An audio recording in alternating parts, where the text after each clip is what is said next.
Hey guys, Brandon Amon, chemical engineering major. Hi guys, my name is Andrea Gomez and I'm a biomedical engineer master's Hi student. guys, my name is Cheyenne Canal and I am currently a biomedical engineering graduate student. For our idea, we wanted a device that people suffering from obesity can utilize in between their skin folds. The goal is to find a solution that addresses the common skin conditions associated with complications related to obesity. The purpose of this particular product is to distribute the weight of the skin folds evenly to prevent complications. The goal with this product is to replace what is already marketed as a single-purpose product with something that is multi-purpose. We wanted to mainly focus in increasing the airflow at the risk areas, reducing moisture levels in the skin folds, and keeping the areas clean. The motivation for this product came to me from the epidemic that is obesity that's been plaguing our nation. CDC says that it's just a continued problem. It's not going to stop. Television networks are taking advantage of it. Countless shows are coming out. I've been watching My 600-Pound Life on Hulu, and after watching so many episodes where every single person's having to put baby powder in between their folds of fat, and this can't be the best method. And I'm looking into what there is, and there wasn't really anything, so I thought, well, you know what, maybe there's something there to be had. Oh, I am disgusted. I see myself as a oversized whale. This side is really bad, dude. I just hate my body. So this is a disclaimer. We're going to present some graphic images of common skin conditions on the next slide, so please cover your eyes if this will cause you discomfort. So here we can look at some of the most common skin conditions that you can find in between the skin folds on obese people. They share some common problems such as lack of airflow at the risk areas, a lot of moisture, and these areas are really hard to keep them clean. This is why we wanted to focus our product and our idea in solving these common problems that we found at our target patients or our target population. Hi, my name is Catherine Montagari. I'm a nurse for Sarasota Memorial Hospital. We do see quite frequently obese patients, and our number one concern with them is a lot of them have skin breakdown in the form of dermatitis, cellulitis, pressure ulcers, and it all comes from the weight that's being pressed against each other in the skin folds, increase in moisture, and a lack of oxygenation. So we do have techniques that we use for that, baby powder being one of them. We use cloths in between to help kind of wick the moisture away, but there's nothing that's 100%, nothing that increases airflow. So new techniques that would bring that to the table would be much needed in the healthcare industry. The purpose of our product is to eliminate symptoms and conditions associated with skin folding and obesity. We want to reduce the direct skin-to-skin contact in the high-risk areas or areas that are already infected. We want to remove irritants and reduce the chance of further exposure to foreign materials in these at-risk areas. We want to increase airflow and reduce moisture as well, and we want to inhibit bacterial, microbial, and fungal growth in these areas. Ideally, we want to prevent secondary infections, illnesses, and lesions that are caused by these conditions as well. There are several materials currently available in today's market that attempt to combat these issues. The most common product being baby powder, as you saw in the previous video on slide 2 in My 600-Pound Life. Many people who experience these issues with skin folds put baby powder in between to attempt to combat some of the symptoms. Unfortunately, the only thing the baby powder really helps with is moisture. It doesn't help with the skin-to-skin friction.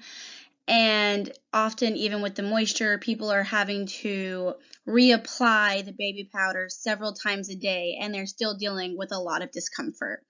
Another product that is readily available are the tummy liners. These are a little bit better in that they help combat against the skin-to-skin friction and chafing, but they don't do much regarding moisture and airflow and stopping microbial growth. The most successful product that is readily available and the one that physicians recommend are the wicking fabrics because they have the antimicrobial silver in them. They probably work the best out of the three, but they're still not the best solution.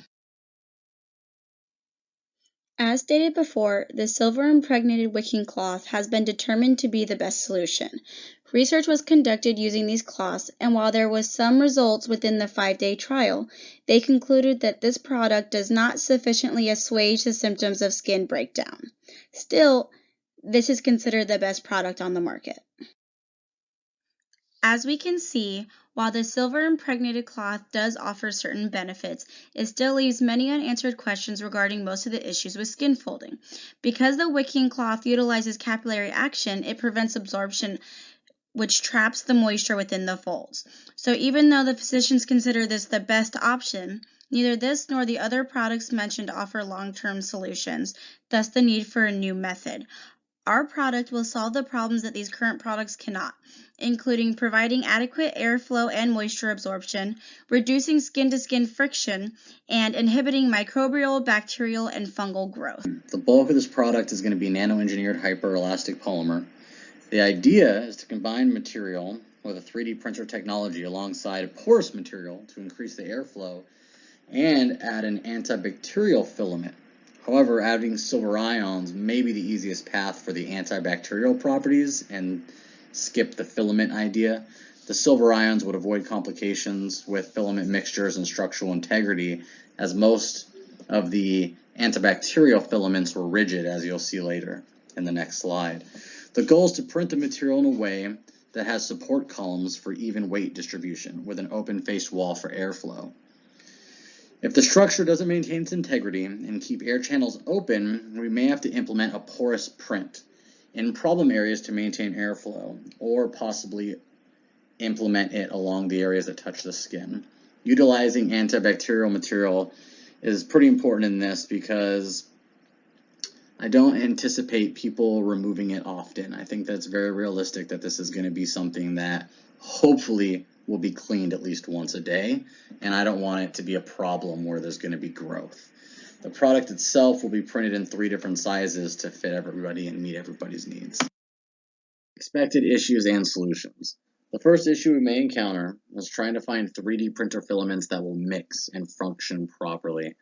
This will take a lot of trial and error of mixing filaments using the 3D printer. Alongside this is it's 3 materials that we're currently trying to mix. So 2 alone might be an issue, and we may even have to just nix the idea of mixing filaments. We understand that our goal could be met without using the porous filament and using the structure as the backbone. And if we do that, we could get rid of the antibacterial filament entirely using some type of antibacterial coating. If the coating doesn't work out, we could also just do a silver impregnated material directly into the hyperelastic polymer itself. Because of issues with trying to find non-rigid antibacterial filaments, this may be the outcome. The product itself could stick to the walls when weight's put onto it and discontinue airflow from uneven weight distribution. This could be fixed using higher density printing of the porous filaments into the areas that are being cut off from airflow. Putting this specific filament only in those areas would help, but we won't know until further testing on whether or not those airflows are closed. Note the image at the bottom. The antibacterial filament will create a rigid print, and that was a reoccurring problem that I came across trying to find antibacterial filaments. So this is going to not be in the product from this point forward. We're going to stick with silver impregnated hyperelastic polymer. To address the porous material, the one in the upper left is one that we're hoping is going to blend with the hyperelastic polymer in the 3D printer and not affect the structure negatively. Optimistically, that will work. As a backup, the porous filament on the right is one that can be put in areas that may potentially get closed off in terms of the air pathways if the weight distribution fails. We won't know which one of these methods we'll have to go with until we get more into testing the product. And here we have our final product ready for testing. It's a silver impregnated hyperelastic polymer that is printed with open culms and diamond shapes for strength and weight distribution. The porous elements noted earlier will be determined needed based on the testing results. The product stays in place while force is applied to both sides so that it stays in the areas that the client puts them in. It does inhibit bacterial growth for over 24 hours, distributes weight evenly and decreases pressure points, keeps the area moisture free, continuing air exposure. The material itself will be produced in 3 different sizes. There will be an option to have a product shipped with a pre-cut half circle shape removed. This will make it easier for the user. These are also will be expected to cut the product to best fit them, and they should rinse the material every 24 hours and let dry. Here we have a prototype. We are ready for testing. However, the prototype I've printed here for you today is a lot larger than the product itself will be for visual purposes. Here you have all the air channels. It's a hyperelastic polymer, very stretchy. However, vertically, it does support weight. The product itself will not be this thick. It will be 1/4 of an inch and will still support all the weight needed from a dispersed belly fat. The product will go under their fat fold, and the weight will hold it in place throughout the day until they take it out and rinse it and let it air dry. The product will be reusable for as long as the client needs it for. Thank you.